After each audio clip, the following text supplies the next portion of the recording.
ஒரு காட்டில் மிக வலிமையான யானை வாழ்ந்து வந்தது. அதுதான் எல்லோருக்கும் தலைவன் என்று பெருமைப்பட்டுக் கொண்டே இருந்தது. அந்த யானை மற்ற விலங்குகளை பயமுறுத்திக் கொண்டே இருந்தது.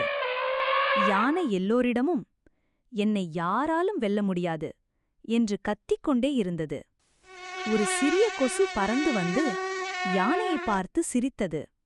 அந்த ஒரு சின்ன கொசு வந்து சொல்லது, யானையே, உன்னை நான் எளிதாக வெல்ல முடியும் என்று. அதைக் கேட்டு யானை சிரித்து சிரித்து, ஏ கொசுவே, நீ என்னை வெல்லப் போகிறாயா என்று கேலி செய்தது. கொசு யானையின் காதுக்குள் பறந்து சென்று கவ்வியது.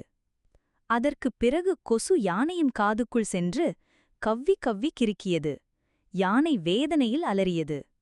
யானை தன் காதை அடித்துக்கொண்டு மிகவும் வேகமாக ஓடியது. யானை எவ்வளவு பெரிய வலிமை கொண்டிருந்தாலும் அந்தச் சின்ன கொசுவை சமாளிக்க முடியாமல் தவித்தது. இறுதியில் கொசுதான் வென்றது. யானை பெருமையை விட்டுவிட்டு அமைதியாகிவிட்டது. இந்த கதையிலிருந்து நாம் கற்றுக்கொள்வது, புத்திசாலித்தனத்துடன் யோசித்தால் யாரை வேண்டுமானாலும் ஜெயிக்க முடியும். எப்போதும் சிந்தித்து செயல்பட வேண்டும்.